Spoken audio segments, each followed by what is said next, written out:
How credit limits and interest work. Welcome back to Money and Credit Simplified. Have you ever wondered how banks decide your credit limit? Or why your interest rate is so high when you miss a payment? In this video, we'll break down exactly how credit limits are set, how interest is calculated, and what it means for your financial health. What is a credit limit? How banks decide your credit limit? When banks decide your credit limit, they don't just look at one factor. It's a combination of 4 key elements. First, your income. Your monthly salary sets the base limit. The higher your income, the more banks are willing to trust you with. Second, your CIBIL score.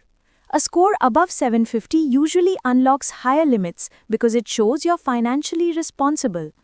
Third, your repayment history. Banks carefully study how you've handled loans or credit cards in the past. On-time payments build trust, while delays lower your chances of a higher limit. And finally, your debt level. If you already have multiple loans or EMIs, your new credit card limit will likely be reduced to avoid overborrowing. Together, these 4 income, CIBIL score, repayment history, and debt level shape how much credit the bank is willing to give you. Your credit limit is the maximum amount you can borrow on your card. Think of it as a ceiling set by the bank. For example, someone earning 50,000 rupees per month may get a 1 to 2 lakh limit, while premium customers could access limits of 10 lakh or more. This number decides how much you can spend and also signals your financial credibility. How banks decide limits. Banks set limits based on your income, repayment history, and CIBIL score. The simple rule is monthly income multiplied by 3. In practice, most banks allow 2 to 4 times your monthly income. For example, if your income is 50,000 rupees, then your credit limit will be 3 times your income, that is rupees 1,50,000. For new users with no credit history, banks may start you with a secured credit card backed by a fixed deposit.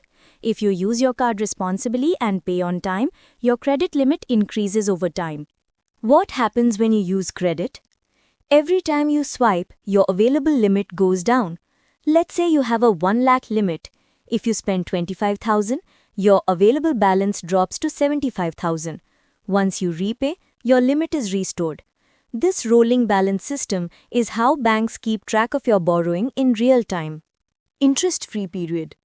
One of the biggest advantages of credit cards is the interest-free period, usually up to 50 days. This means if you pay your bill in full and on time, you pay no interest at all. But the moment you miss the due date, everything changes. Interest begins to accumulate on the outstanding balance. How interest is calculated. Banks don't just charge interest monthly, they calculate it daily. Suppose your card has a 36% annual interest rate. That's about 3% per month or 0.1% every single day. Even small balances add up quickly because of compounding. The longer you delay, the faster your debt snowballs. Here's where things get serious. Banks don't wait for the end of the month to calculate interest. They do it daily. Take this example. If your annual interest rate is 36%, that means about 3% per month. On a 10,000 rupee balance, that's 300 rupees in a single month. But broken down further, it's about 0.1% per day, which means 10 rupees charged every single day. As you can see on the screen, that 10 rupees keeps adding daily, and over time it compounds, meaning you're not just paying interest on your balance, but also on the interest that's piling up. That's why even a small balance of 10,000 rupees left unpaid can quickly grow into a much bigger debt. The daily charges add up faster than most people realize. The minimum due trap. This is one of the most dangerous traps. The minimum due is usually just 5% of your total bill. If your bill is 10,000 rupees, you may only be asked to pay 500. Paying this avoids penalties, but the unpaid balance continues to attract high interest. Month after month, you stay in debt, and the bank keeps earning from you. That's why it's called the minimum due trap. The bill. When your bill arrives, it clearly shows the total due, the minimum due, and the due date. The smart approach is simple. Always pay the total due amount before the due date. This way you enjoy all the benefits of credit cards without paying a single rupee in interest. Smart usage tips. To stay financially healthy, follow these smart tips. Always pay your bill in full. Track your expenses and stay within your budget. Avoid unnecessary credit limit increases if you're not confident in your spending discipline. And remember, a credit card is not free money. It's a tool to build your financial credibility. Key takeaway. So here's the takeaway. Your credit limit shows how much you can borrow, and interest charges are the price you pay for not repaying in full. Use your card responsibly, and it can boost your lifestyle and your credit score.